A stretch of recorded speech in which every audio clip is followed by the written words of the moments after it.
Hey, this is Meridith Elliott Powell, and you know what time it is. It is Saturday morning, 8 a.m. Eastern, and my favorite time of the week. It is time for a sales logic. I find myself in Charleston, South Carolina this morning. Mark, where are you? I'm in Dallas, and we got a great show planned this morning. And we're also going to be talking about, of course, Sales Logic Live on May 24th, which we want everybody to be attending, whether it be in person or online. So we got a good show. And the topic we're going to talk about: sales scripts. Should you use a sales script or should you wing it? Ooh, this is going to be a good topic. Yeah, it is gonna be a good topic.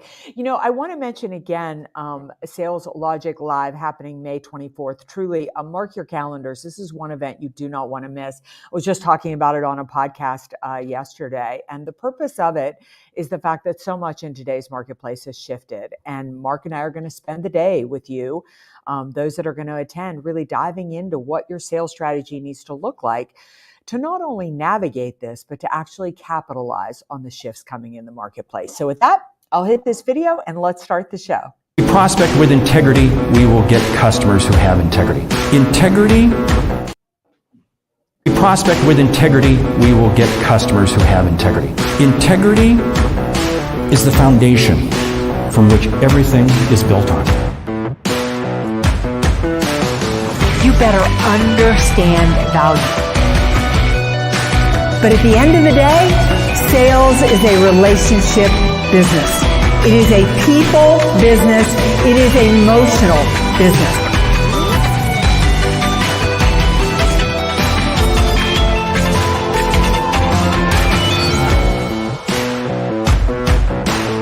This is Sales Logic. Yes, it is Sales Logic. And hey, May 24th, what makes the day so special? One of the things we're going to be talking about is the Sales Logic System Blueprint. And one of the topics we're talking about this morning, sales scripts, we're going to be talking about that. And more importantly, we're going to be showing and sharing with you why sales has changed so much this year. Just yesterday, I was on a podcast talking about prospecting. Is it quantity or quality? Ooh, we got some real strong beliefs that we're going to be sharing with you in the Sales Logic system. May 24th, go to saleslogicpodcast.com, get your ticket, get signed up for it. We'll see you there. Mayor, why don't you tell people how the show works? Yeah, so every week, Mark and I come to you at 8 a.m. Eastern on Saturday morning. We've got a hot topic we want to discuss. My favorite part of the show, and probably Mark's too, is when we dive into a question from you, the audience. So we invite you every week to be a part of Sales Logic. Just go to saleslogicpodcast.com, enter your question, or just reach out to Mark or to me, and we'll feature you right here on the show. We've got a book that everybody should be reading because we want you to get return on investment. We leave you with a lightning round. And last but not least, our newest feature is that if you go to saleslogicpodcast.com, you can download your key takeaways from today's episode. Yeah, so we got a great show today. The topic is sales scripts. Should you or shouldn't you? The question comes from Donna Cutting in Asheville, North Carolina. We know Donna. And the question is, have you ever discussed, for lack of a better word, scripting? I hate that word, but you know what I mean. That's why we're talking about it right here. Okay, here's the question. I've been making 5 daily calls to customers and prospects to keep relationships strong and grow my business. The goal is to get a meeting. I am typically leaving messages and following up with an email. This is averaging 1 new meeting every day. I'd love to increase those numbers, knowing you do something similar and hearing that you are closing something every single week. What? Come on. I'm curious as to the language you're using when you're making those calls. What messages are you leaving? What's the conversation when you get someone on the phone? Let's unpack the whole thing right now. Go. Well, let me talk about the fact that I close something every week, and pretty much I do. But you have to realize I have been at this nurturing sequence for a long time. And the thing about sales is I am a big believer it is about time in the saddle. Years ago, I used to cycle with a gentleman who was such a better cyclist than I was. And I used to always say, William, when will I be able to keep up with you? When will I be able to, log the miles that you log? And he used to say, Meridith, it's about time in the saddle. And the longer I rode, the more I could keep up with him. And sales is the same thing. So you've got to realize that I'm in about year 15 of my nurturing sequence. So it's not unusual that I would close something every single week. So let's put it there. However, let's talk about scripting. Do you or don't you? And what my language looks like. So first of all, I think headlines are incredibly important. And let me say why I think you need to script. I think you need to script because you need to understand what gets opened and what gets responded to and what doesn't get opened and what gets responded to. Every week, I'm trying different messages, different ways to reach out, but I review those. Data is everything in sales, and understanding what gets responded to and what doesn't get responded to. So headlines to me are one of the most important parts of scripting. Asking yourself, why would somebody open this email? What is of value to them in this headline that of the 1,000 emails they have today, what would make them open this one? So that's where I think that you need to start is, you can definitely take my language, but if it's not right for your prospect, it's worthless. Wow, there's so much that you said there that is so valuable. First of all, it's about repetition. Now, repetition is not repeating the same thing. It's different messages. And I like what you said. You're constantly reviewing. This is what's key, because also what works for you isn't necessarily going to work for me. Mm-hmm. You have to put it into your language. And there's a rule that I believe 100% when it comes to email prospecting. One, the most important thing is that subject line, and followed by the first 6 or 7 words of the email. Now, here's why. The majority of emails are opened up on a smart device. So what does that also mean? You got to follow what I call the one swipe rule. If you can't read that email in only one swipe on your smartphone, it is a dumb email. Now, let's back up the bus here a little bit. It's also not about, hi, I want to introduce myself. Hi, sorry. I get an email like that, and what do? I delete it right away. You have to engage immediately. And this is the same thing with a phone call. This is the same thing with a voicemail. You have to engage. The number of messages everybody's receiving today far exceeds anything anybody could imagine just 2 or 3 years ago, because there are tools out there that allow you to send out 10,000 really dumb emails a day, or make 1,000 dumb phone calls a day, or send 1,000 dumb text messages a day. Just because you can doesn't mean you should. You've got to craft it specifically to that individual person. So this is why I like Donna's question. I'm doing 5 a day. This is the whole thing. It's about quality, not quantity. Yeah.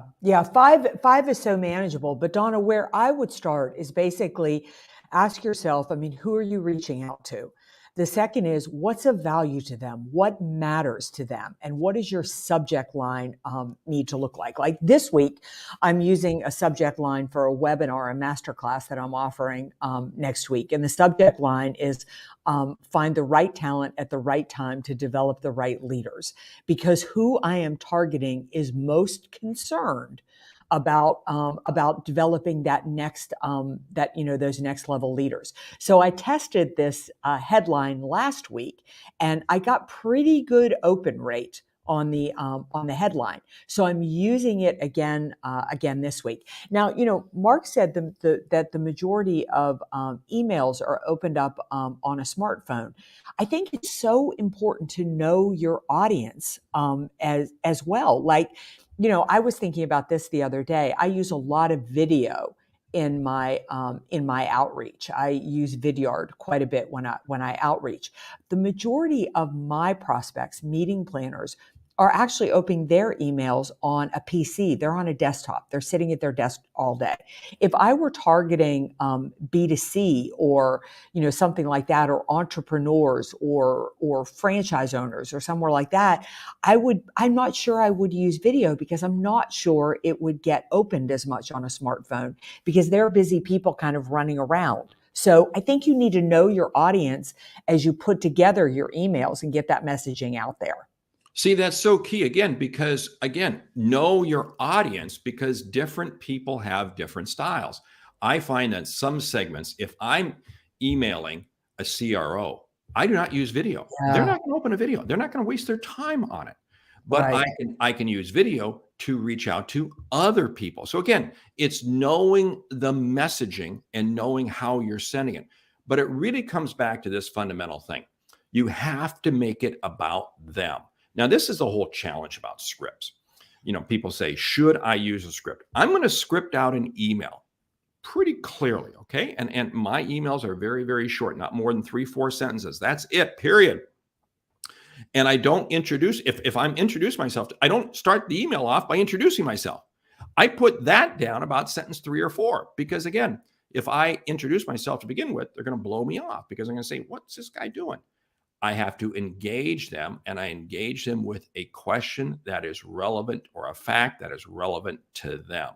Same thing with a phone call. I mean, how many times have you picked up the phone and somebody said, hi, how's the weather today? Or how was your weekend? Excuse me, that is such a lame line. If that's how you're opening phone calls, I'm sorry. You don't deserve to be in sales. Okay, I just threw some people under the bus. Well, there's a couple of things that I think that you want to get into scripting, pretty early. Is again, what does the person care about the most? So when I open up an email, if I'm working with a meeting planner and it's a speaking engagement, I put a testimonial or a referral of a connection. Like I might say that I know you work with Mark Hunter quite a bit. Mark suggested that I reach out to you, because that gives me instant credibility. Why? Because a meeting planner's main pain point is, if I put this person on stage, will they be any good? To the moment that I can put early on that somebody else will vouch for me. Now, on the consulting and coaching side of my business, I deal mostly with CEOs and C-suite professionals. So my opening line is always about the biggest pain point in their business. I took this from Ian Altman, and Ian's just a brilliant sales professional. And Ian always says, we work quite a bit in your industry. I find the biggest challenges in your industry are this. These are some of the solutions that we have that can solve those problems. Now, all of a sudden, by opening up with the biggest thing that that my prospect is concerned about, I piqued their interest, but I have let them know this email and this relationship will be more about them than it will be about me. And that differentiates me from my competitors. And what's valuable about that is it's not only hitting them on what their issue is, but there's a proof point. You said with meeting planners, it's a testimonial. Same thing I do. And if you're doing to a CEO or somebody of that nature, it's this. I've worked with others similar to you. You have to put in a proof point to, in other words, why are you credible? This is the same thing, whether it be in a phone call. And let's kind of shift gears here. Let's talk about phone calls for a bit, because this is something that hangs people up that was a bad pun. Hangs people up all the time. And that is, how do you break through with that phone call? And Donna brings it up that the majority of calls go to voicemail. Yes. Yeah. But again, the whole thing about a voicemail is, I firmly believe you got to keep it short. You got to keep it tight. And I talk about, 12 to 16 seconds. It's not 30 or 40 seconds, because a lot of voicemail systems now convert your voicemail into text. So Can you imagine what a 30, 45 second voicemail would look like in a text message? Pretty pathetic. I'm sorry. I'm going to check that person out immediately. Yeah, my voicemails are as quick as, hey, this is Meridith Elliott, Powell. Please don't worry about calling me back. I'm going to follow up with an email. I've just got some innovative ideas on how you can solve the supply chain issue and increase your bottom line results. And I love a voicemail. I use the telephone because I can get the energy across, my energy across, and my energy is a lot of ways that I differentiate myself in the marketplace. But I do not have an expectation that people are going to call me back. For my segment, most people don't use the telephone. They prefer to communicate in a way that brings value to them. But I want to go back a second to scripting in a sense that I want you to understand from a perspective, and Mark, I'd be really interested in yours if this is what you do with it. I mean, as I'm doing prospecting, I will use virtually the same script and basically the same headline. However, I personalize everything. So it is not a cut and paste. It is, I am going on LinkedIn. I am doing something to find some type of connection with them. This morning, I was reaching out to people in the financial services industry, and I've just been talking about the shifts and changing what the government is looking for in terms of regulation as far as the financial services industry goes. So to show them a little bit that I really understand the industry, that I'm keeping up with it, and that this isn't the same exact email that I sent to, the same people in the insurance industry. I sent one out this morning to somebody who's in Kansas City. I'm going to be in Kansas City next month. And so I said, perhaps we'd like to get together for a cup of coffee when I'm in Kansas City. What a great barbecue town. So I'm making some kind of connection. However, I want some level of script in there because, as I said, I am tracking on a monthly basis what emails get opened, what phone calls get returned, and what headlines are working so that I can repeat some of that process. That's so key what you said, because again, it's tailoring the message. I do a lot of work in the SaaS space. And of course, a few weeks ago, we had a bank failure, Yeah. SVB, which caused a number of companies that I work with and potential companies I want to work with to really be fearful, because were they going to be able to? I had one CRO tell me, we didn't know if we were going to make payroll the middle of the week. So in other words, I can lead, and this is a topic that is relevant, and it's a topic I'm putting into voicemails. I'm putting into phone calls. I'm asking them, hey, what was your exposure? I was on a call the other day with this was yesterday, a CEO of a SaaS company. And we were about 30 seconds into the call. And I said, by the way, I got to ask you, what was your exposure to SVB? And he said, oh man, ironic you should ask. I'll tell you what, we were sweating bullets for about 72 hours. And he went on for about a minute and a half. And it was the first time I'd ever talked with him. But you see, I was connecting with him at his level, on his pain, on his needs. And this is how the conversation goes. You have to tailor it. This is where I'm big proponent now. It's quality over quantity in everything. And the day of the mass email is dead. We need to kill it. We need to kill it big. I would also say that I don't worry so much about my emails or my phone calls getting returned. I count a touch as a touch, and there's a couple of things going on there. I can't tell you how many times people have gotten my emails, have gotten my newsletters, have gotten my voicemails, and they never responded to me at all, not one single time.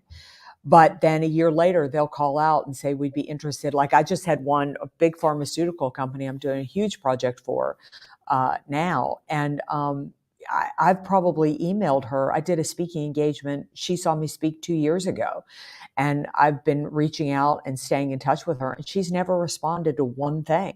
But then she reached out and said, our sales and our leadership team is ready. Would love to talk to you about the next step. So don't get so hung up on responses, because people don't always have time to respond to things, but they are listening and you are staying visible. And I think a lot of this is about visibility. If you stay relevant with current issues relative to them. I had a CEO call me the other day. This was about a month ago, and it's leading now to an engagement. CEO I actually went to college with years ago. I didn't know he was following me, but I guess he's been following me for years. And he reached out to me. We had a conversation, and fast forward about 2 or 3 weeks and probably about 5 phone calls, and very close to really doing a significant engagement with him. Now, what is it about? It's about continuous messaging, but Yeah. it's got to be continuous. I want to come back to your whole deal of voicemail, phone calls. It is because we let our personality come through. I Yeah. love leaving voicemails, and I know they're not going to get returned. I know. I'm not sweating bullets over it, but they get to know a little bit about who I am, my personality, that my style, and the brevity of my voicemail is so key because I want them to know that I'm not going to waste their time. Because how many times have you had somebody trying to reach out to you and they leave you this long, lengthy voicemail, and you can tell it's a script. It's just a script. And then, one day the phone rings and you look at it and go, what's that person? Does that person? You're no way you're going to answer the phone. No way. But I've had people say, hey, you've been trying to reach me for a long time. Hey, what the heck? I answer the phone. Let's talk. And those are so valuable. But again, it comes back to repetition. You've got to be there. So I gotta ask you a question here, because the topic is really sales scripts. Should we or shouldn't we? Are you a fan of scripts? I am a fan of scripts as the way that I script everything in life. I mean, I script my keynotes. I script, definitely my sales conversations. But years ago, a fantastic speaker by the name of Brian Biro told me that that the longest 18 inches is from your head to your heart. And so I think that you script in order to organize yourself, to be clear, to be concise. But then everything has to be done in your own words. Nothing makes me crazier. Years ago, when I waited tables, we used to have to pick up the phone and say, hello, this is, thank you for calling this location, home of this, home of this, home of this, home of this, home of this. And we just sounded like robots. It didn't sound like we were glad that you called, that you wanted to place an order. So I think that, I think scripting is a way to get clear on what you want to say, how you want to say it, and to say it concisely, and to use your term, to make it relevant. At that point, follow the script, but follow it loosely so that it is of value for the person that is receiving the message. Yeah. See, I look at scripts. It's like getting ready for a Broadway show. Mhm. If I'm going to be performing on Broadway, I start off with a script. It's how I learn the show. It's how I learn. We do table readings. We do walkthroughs. But when the curtain actually goes up, the script is not in hand because I'm delivering it from the heart. Mhm. And it's amazing how it just flows. And the audience doesn't realize it's coming from a script. They know in the back of their mind it's coming from a script, but because it's so emotionally driven, it is communicated from the heart. This is what's key. You have to be able to put that human element into every communication you have, because again, call centers. Oh man, how many calls have you received from a call center that you can tell this is like, oh, this is painful. This poor individual is being paid minimum wage to just dial. Oh man, painful. Hey, time is slipping by on us. Should we jump into the book? Yeah, I think it is. I did definitely, and I took the book because I listened to your other podcast this week, A Mind for Sales. If you're not listening to Mark Hunter's second podcast, you should be listening to it. It's fantastic, and he was interviewing nobody who understands what to say better than Hall of Fame speaker, just brilliant communicator, Phil M. Jones. If you don't follow Phil M. Jones, you should. And he wrote a book. I mean, how many copies has he sold? He has sold exactly what to say. He has sold 1.8 million copies of the book. So that means it must be a good book. Yeah.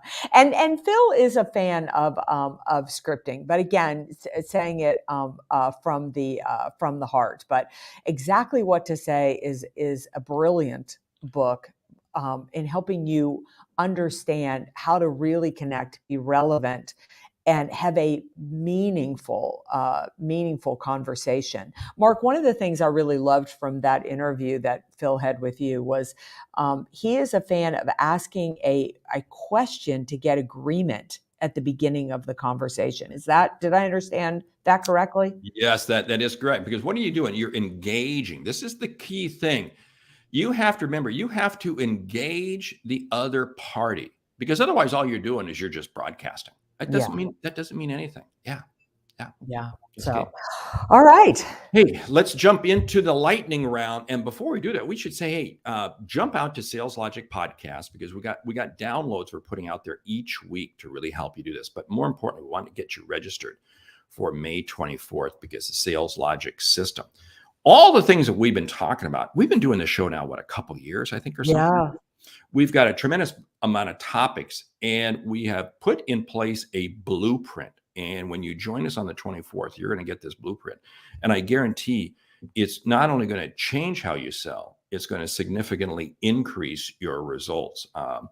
The ROI people are going to get off this, whether you join us in person in Dallas, Texas, or you join us online, it's going to be absolutely significant. So, lightning round, you ready? I'm ready. Hand on the buzzer.